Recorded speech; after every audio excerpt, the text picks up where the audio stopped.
Alright, hello. This is kind of new for me to be on this side of the camera, but yeah, I guess let's just get started.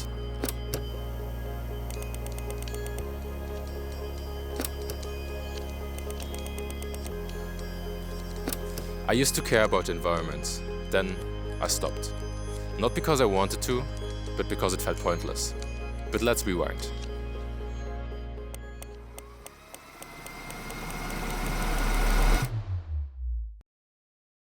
In August 2021, I moved to Utrecht to pursue my master's studies in sustainable development. I had always been passionate about climate change and wanted to understand the science behind it, what causes it, and most importantly, what we can do about it. I was curious to dive into potential solutions, hopeful that I could be part of the change.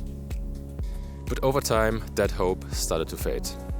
There wasn't one single reason why I became disillusioned with my studies and the topic of climate change altogether.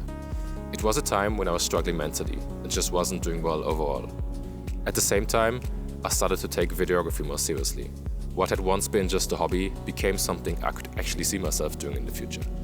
But more than anything, I was becoming increasingly frustrated with the state of this world. With everything that is going on today, wars, conflicts, the rise of conservative movements, it just feels like the climate crisis is being pushed further and further down the priority list. Major global players are backtracking on climate agreements, undermining years of progress. Wars are causing devastating environmental destruction, leaving scorched landscapes and toxic pollution. Corporations and industries continue to expand fossil fuel production, exploiting the lack of political will to actually enforce meaningful climate action. And all of this is happening while thousands of people are dying from climate-related catastrophes. It just sometimes feels like no one really cares. And funnily enough, I stopped caring too. That realization felt strange to me, almost wrong. I had spent years studying sustainability, dedicating my time to understanding climate change and possible solutions. But I just stopped caring. I became numb. I stopped watching the news. I actively questioned whether I wanted to work in the field of sustainability at all. It all just started to feel like a losing battle. After graduating in August last year, I set off on a 2-month solo trip to Australia. At the time, I had no clear idea of what I wanted to do with my life, so it seemed like the perfect opportunity to gain new perspectives. And honestly, it was one of the best decisions I have ever made. I know it sounds cliché, but traveling solo gives you a lot of time to think.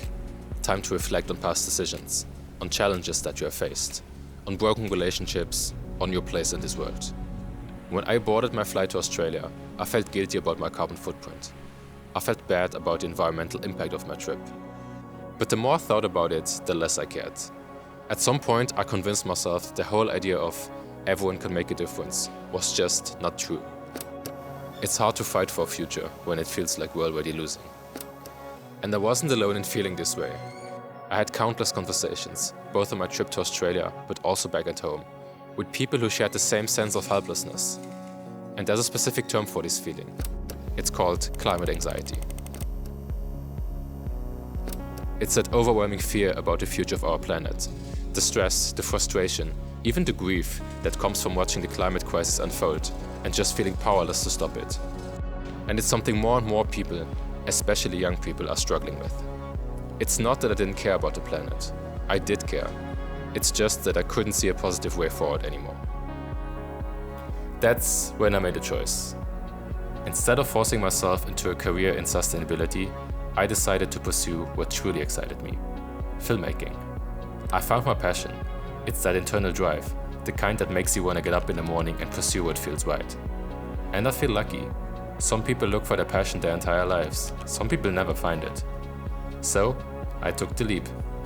Is it scary? Absolutely. Honestly, sometimes it's terrifying. The fear of failure, the financial instability, the constant comparison to others, the loneliness that comes from trying to achieve something for yourself. But I have no regrets. It's been a few months now that I started freelancing, and honestly, it's going pretty well. I'm building my network, I'm expanding my portfolio, and most importantly, I'm absolutely loving the journey.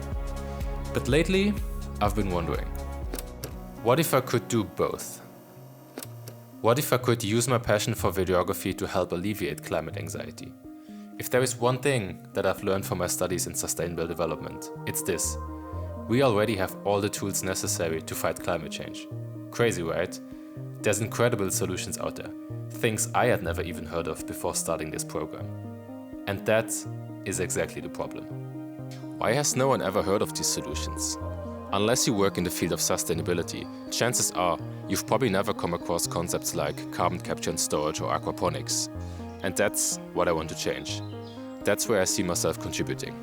I want to tell stories about climate solutions. Solutions that already exist. Solutions that are already making an impact. I don't want to get lost in debates whether these solutions are feasible on a large scale or whether they fit into specific political agendas.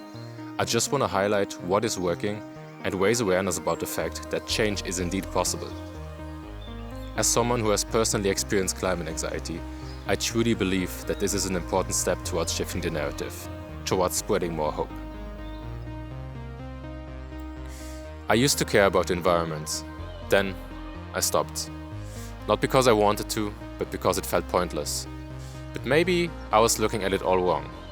I once thought caring meant fighting an impossible battle.